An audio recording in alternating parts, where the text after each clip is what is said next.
Hello and welcome to RotD Review of the Day, and this is a special little conversation that I've been not wanting to have in the slightest, but I kind of felt like I needed to have at this point. I don't know what I'm going to say. I don't have an outline written down. I don't have any notes or anything like that. I just there's something going on that I kind of felt like I just at least needed to address. And I made myself a series of internal rules when I first created this channel. What it would be, what it wouldn't be, what I would talk about, what I wouldn't talk about. And one of those major rules is that this channel would be apolitical. I would not be discussing my opinions on political topics and so on and so forth. And this is not going to be that. I'm going to adhere to that as best as I can. I'm really going to do my best to avoid political soapboxing. But I was kind of hit with a 1-2 punch. And I needed to at least address them. The first of which is I've been coming across situations where horror movies are taking a topical shift that is natural, but has been difficult for me to put into my queue of reviews. Primarily, I've been seeing at least 2 instances of this, and I wouldn't be surprised if there's more going to be springing up of horror movies that are centered around Latin American and Hispanic individuals that are crossing the border and the horrific things that might happen to them after that. And that's a natural thing that horror films do. We take, cultural and societal and current events and so forth, and we take them and we put them in the context of the supernatural or the psychotic, slasher killer kind of thing. It's cathartic. It raises viewpoints. It encourages conversation. Horror movies do with blood and guts and gore what Star Trek does with starships and aliens. It encourages a cultural conversation by taking a topic, saying that nothing is taboo, and then taking it to the extremes. It just kind of stands to reason. This is a very, very front-facing, cultural, topical, and yes, political conversation.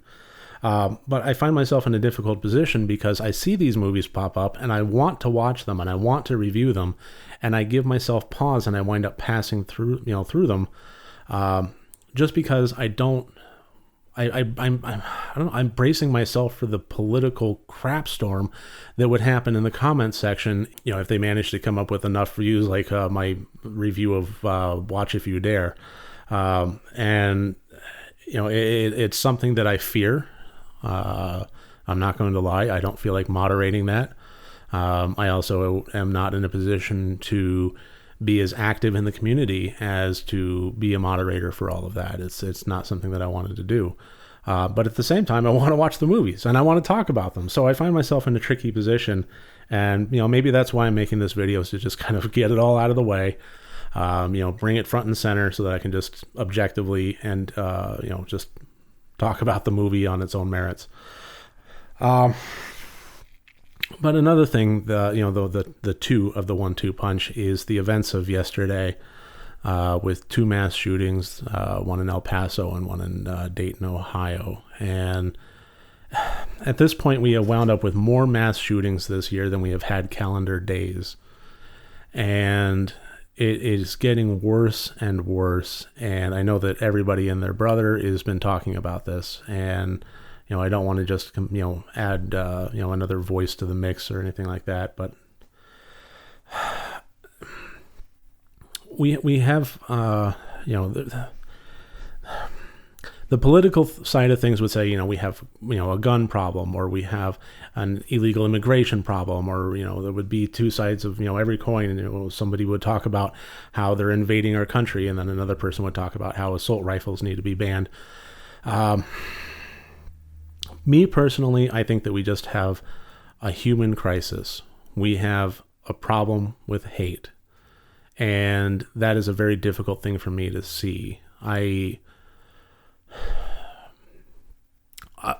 remember when I was in middle school, we had a guest speaker come by. He was a Holocaust survivor, and he came to talk to our school and show us his book that he wrote about his brother during the Holocaust, and it was called Because of Romek. If you haven't read it or haven't heard of it, I strongly recommend it.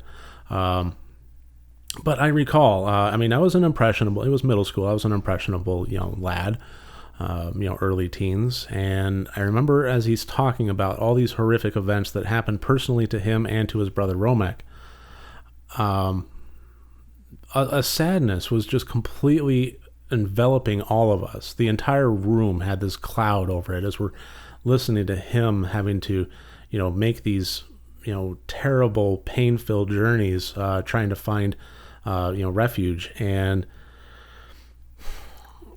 by the end of what he was talking about, just in terms of telling the story, he was, there wasn't a dry eye in the house, and there also wasn't a seething, fuming, how could this happen,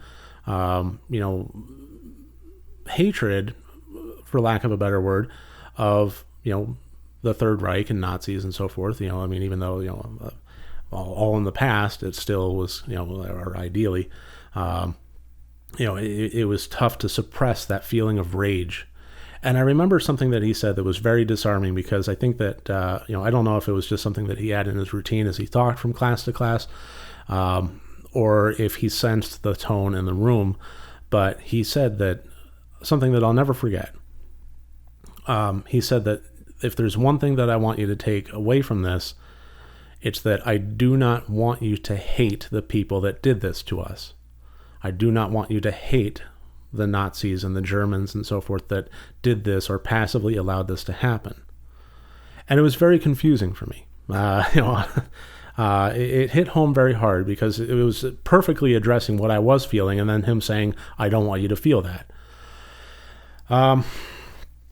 But he went on to explain that hate is what brought us here, that hate is what allowed this to happen, what allowed a society to first dehumanize a group of individuals and then to incite violence upon them, and that we need to break that cycle by breaking hate.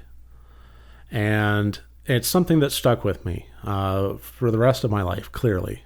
And it's something that I have honestly tried to live my life by. So, without getting political, because I don't believe this is a political topic, this is a human topic. When I started seeing so many groups of individuals in the last 2 years become dehumanized, it filled me with fear and trepidation. And now we are seeing that fear turn to inciting of violence. And it's something, that history will repeat itself, not perfectly, but perfect in tone. And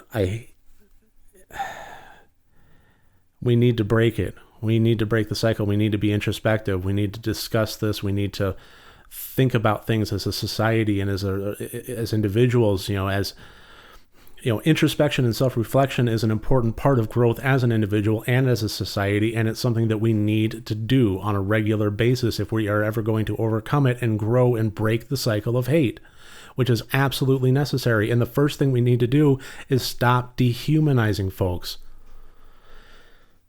We're all human beings, and we all have rights to live and to be respected as human beings. And if you're thinking that that's a political topic, then that is a big part of the problem, because it's absolutely not. It is a human topic, not a political one.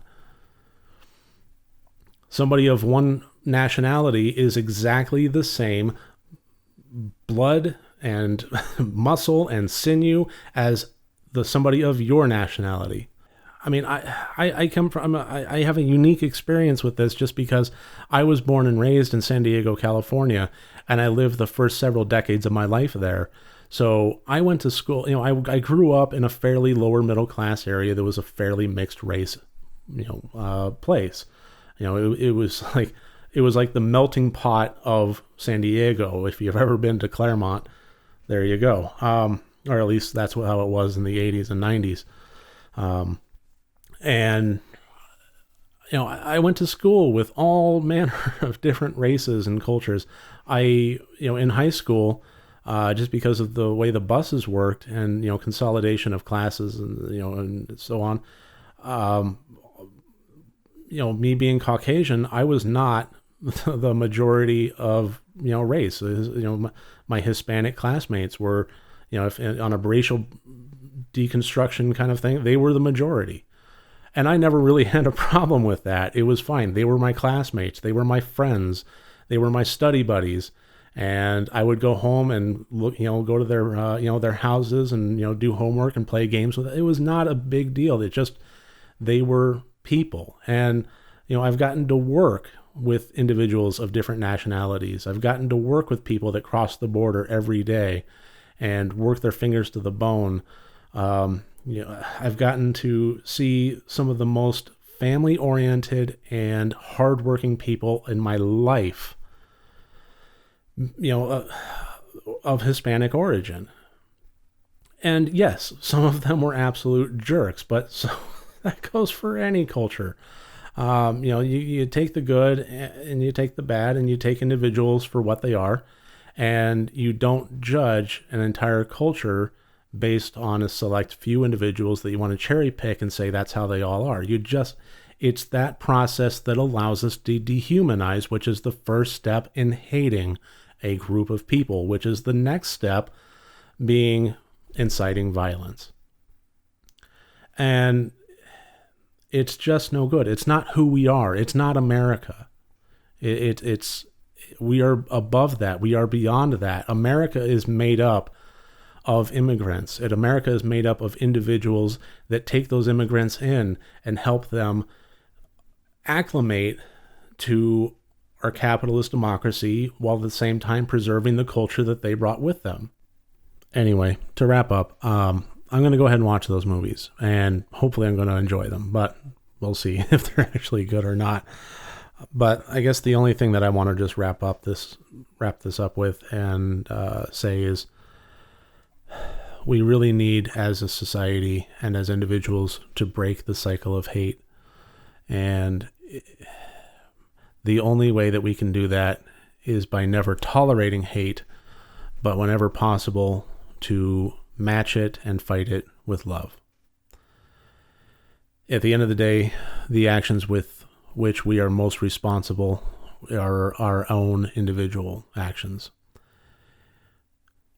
And in difficult situations, it's important to pause and think about what place you're coming from. Are you coming from a place of hate, or are you coming from a place of love? When you're at the supermarket and you hear people behind you and they're talking in Spanish, is it something that you find personally offensive? You want to turn around and say that this is America and we speak English? Or do you want to perhaps use it as a learning opportunity?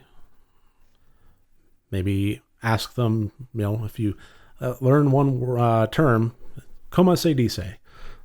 Ask them, how do you say, ¿cómo se dice scissors? And engage with them as human beings and learn who they are.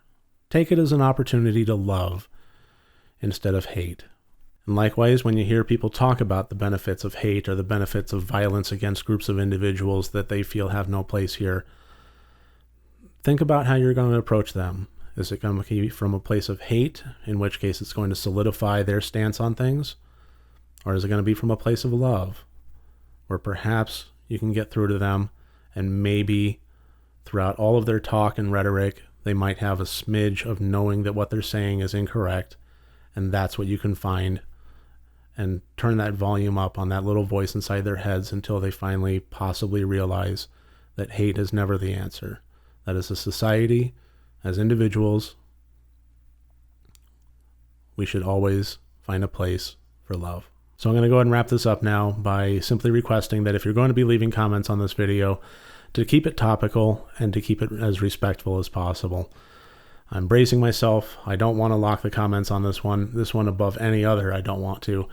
But hopefully we can engage in conversation that is respectful and move forward. So thank you.